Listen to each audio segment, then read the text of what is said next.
Well, now I want to turn to Tom Farrell, who is scratch building his layout. And now tonight, you're going to even see him locate one of his dioramas on that new layout. Tom, welcome. Thank you for having me again, and got 3 things on this evening, and appreciate you featuring me. Let me switch here to the screen. Okay, everybody see that? Everybody hear me? Yes, sir. Yep. Great. Well, this is a photograph of what I call McCoy's camp. It's a hobo camp, an abandoned rail car, an abandoned line.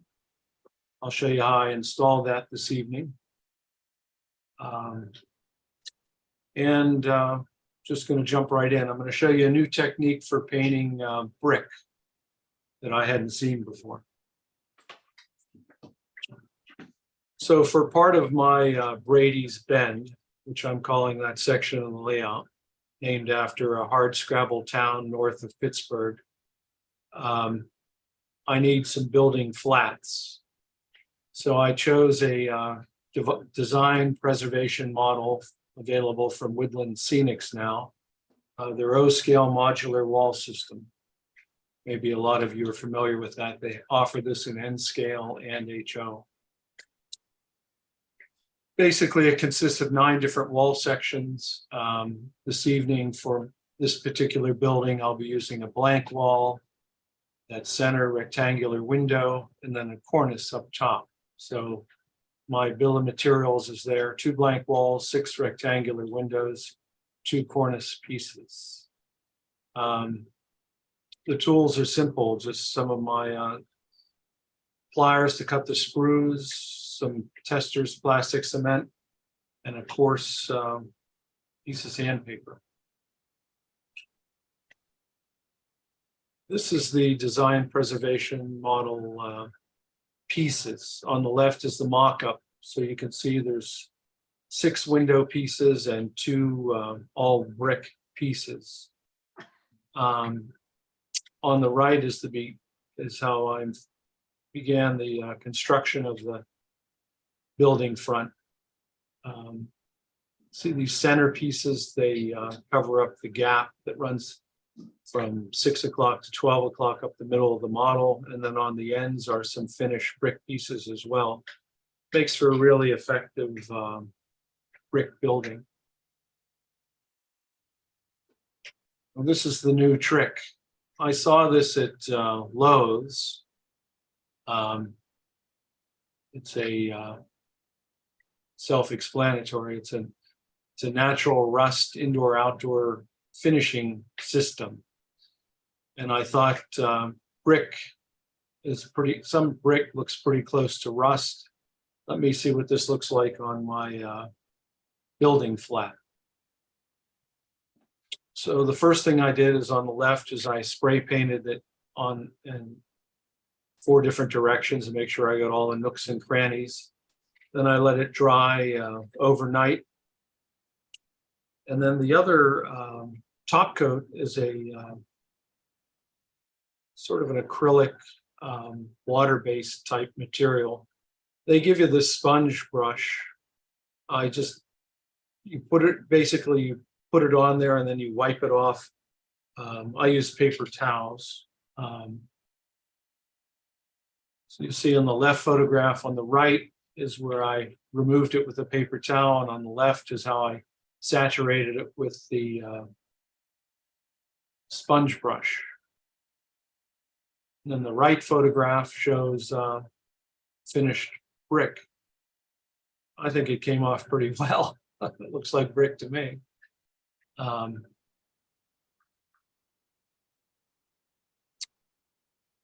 the left photograph, I added weathering chalks and weathered it up black. I used black chalk and white chalk and some brown chalk.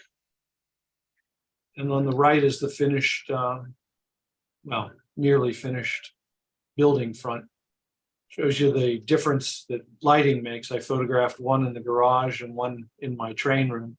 The one on the right is in the train room, so that's what it'll actually look like.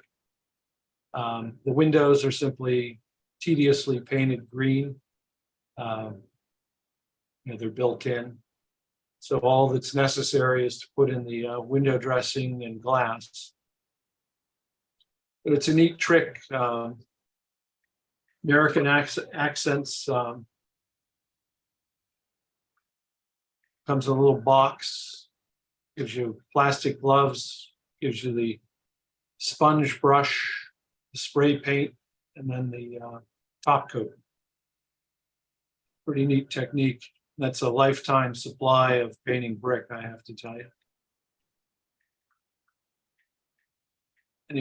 Any questions on that one? Okay.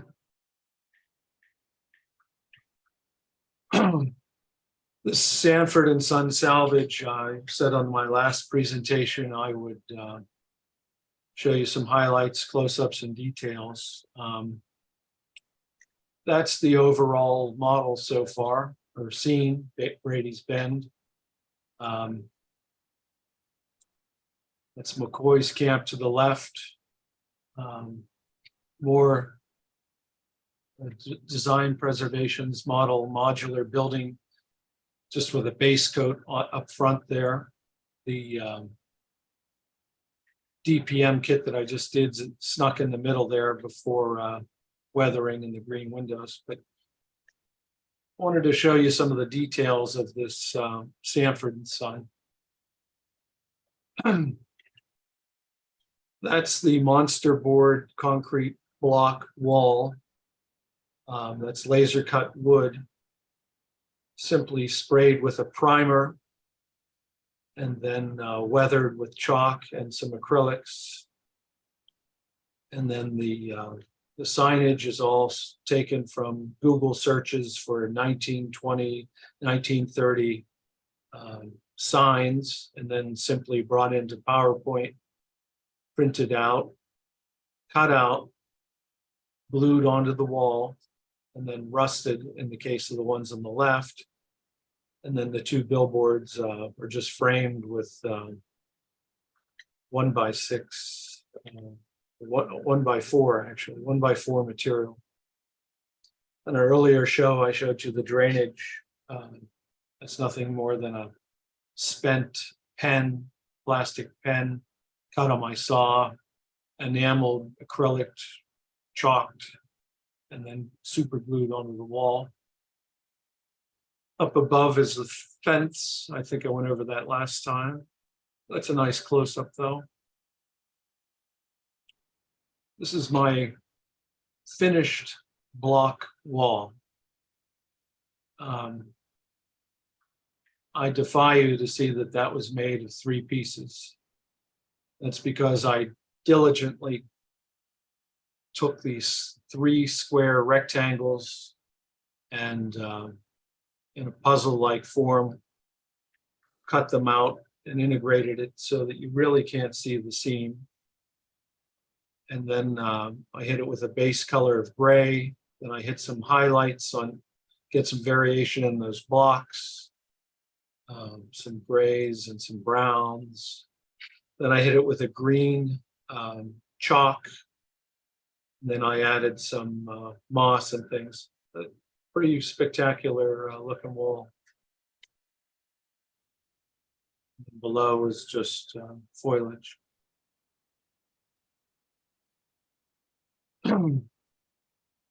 Sidewalk sale today. This is the details that make the scene come alive. People make the scene come alive. Giving them something to do makes them come alive. Gives an excuse to put cars with nobody sitting in them because they're theoretically at the sidewalk sale. These pieces were all found at a online or 1/48 scale dollhouse furniture. And they come molded in a single brown color. And I simply painted them up. Including everything you see there came from a dollhouse furniture supplier online. I don't happen to remember the company, but and I just painted them one at a time. Rusted up the tubs and the bathroom stuff, and makes for a neat little scene. Some close-ups of that building. You know, if your modeling can stand up to 4 or 5 times the magnification, I think you've achieved success. Guy on the right's not interested in the sidewalk sale. Looks like he has another hobby. He's up high. This is the side of the building. You can't really see this. Sometimes when we model things, you put in detail that nobody will ever see. I had to stand on my head to take this photograph. It's on the side of the building and the details there.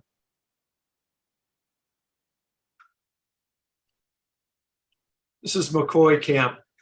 I believe Daniel McCoy, my Penn State College roommate, may be listening this evening. This is built to torment him. This is how I start my models. I take a piece of plywood, aircraft grade plywood, and build a little mini diorama. So this is actually hand laid track with Grant line plates, and it looks like I used just some random rail, micro engineering rail in this case. Then I just painted it, rusted it, set that aside. Then I've always wanted to build a abandoned or a freight car. Lurking underneath this frame is a Bachmann undercarriage. I've used these before, and it gives you a real jump start, so you don't have to build that from scratch. Then this is scale lumber. I wasn't sure of the dimensions of this wood, so I called my go-to guy, Al Judy. He told me these were 2x6s, and away I went. I pre-weathered all the material in advance and then cut it up and put it on there. There it is further along. It's just scrap wood, really. I use my technique to score it. I have an X-Acto knife with a scoring tool on it, so I scribe that. Then I dry brushed a turquoise paint on there. Well, first I stained everything with that black alcohol wash. If you notice, the floor of the rail car is a brown because theoretically the outside of the car would see more weathering than the inside. So a little detail here, the inside of the car is washed with the alcohol brown, and it's just starting to turn gray, where the old rail car, as the paint wore off and it got weathered, you got the graying.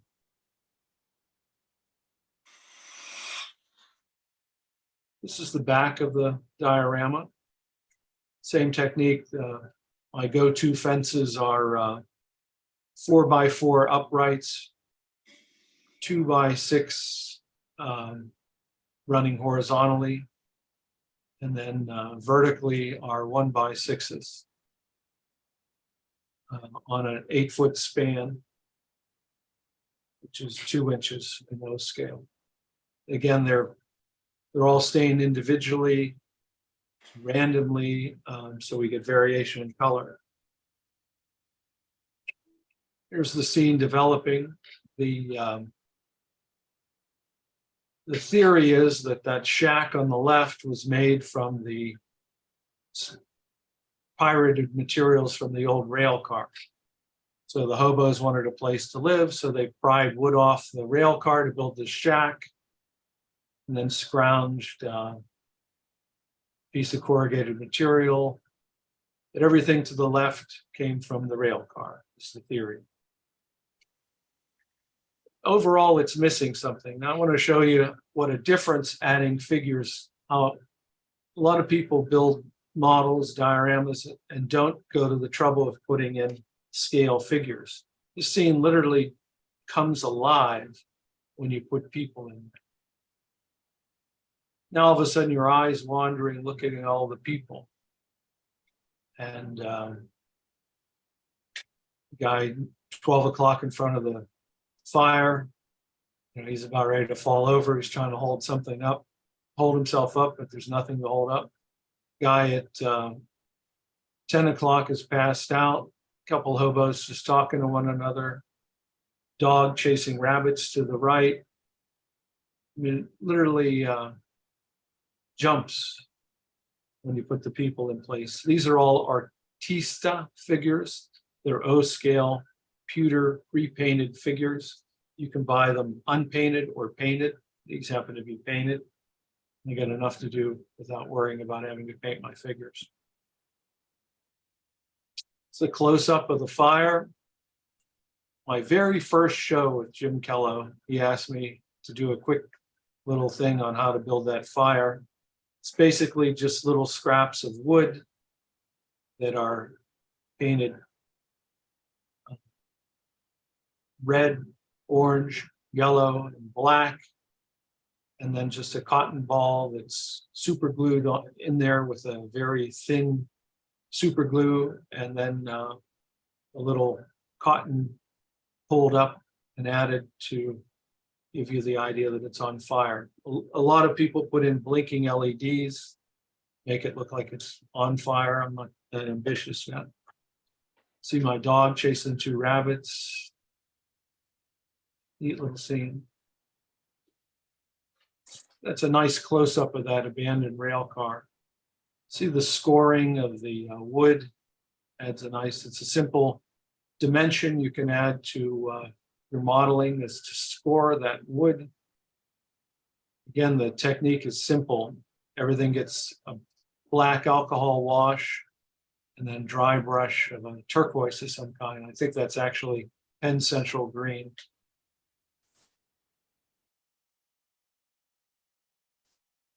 Signature signs in the back, just pulled off a PowerPoint, pulled off a Google PowerPoint and glued on there with Elmer's glue, white glue. This is the installation of the diorama right on the beginning of Brady's Bend. My layout is sitting on a very robust framework, as you might recall from one of my earlier presentations. And then 2-inch foam covers the entire layout. Just take my razor saw and, well, first with a black magic marker, I trace the perimeter of McCoy's camp on the foam. Then I cut with a razor saw the perimeter to the approximate depth of my aircraft grade plywood. Then I cut horizontal pieces across and then pried it out with a putty knife, which wasn't easy actually, but it went pretty fast. It made a mess as usual. The one thing about pink foam is it makes a mess when you cut it. There it is installed. I defy you to see that it's sitting on plywood. You'll see a little later. This is an early photo.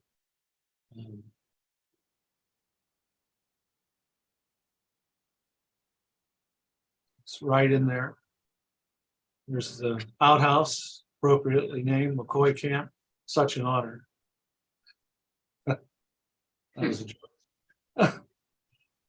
And there's the overview of finished scene with the little pine tree I put in there, the outhouse I scratch built, and Sanford Sun in the background. Those background buildings to the left are, that's temporary, the one on the left for the photograph, the orange brick one, and the Tristan Brothers, or other building is, I don't have the side on it yet. So there it is in Stipa colors. And that's it. That's absolutely gorgeous. Thank you. It really is. You outdid yourself. Thank you. And that hobo fire is fantastic. My first presentation with you, Jim. Thank you. That was the hook that got me on the line with you. Now it's 2 or 3 hours of power play every week. Hey, at least you're building a layout. You're making me move it along. That's the positive thing. Thanks so much, Tom. Yeah.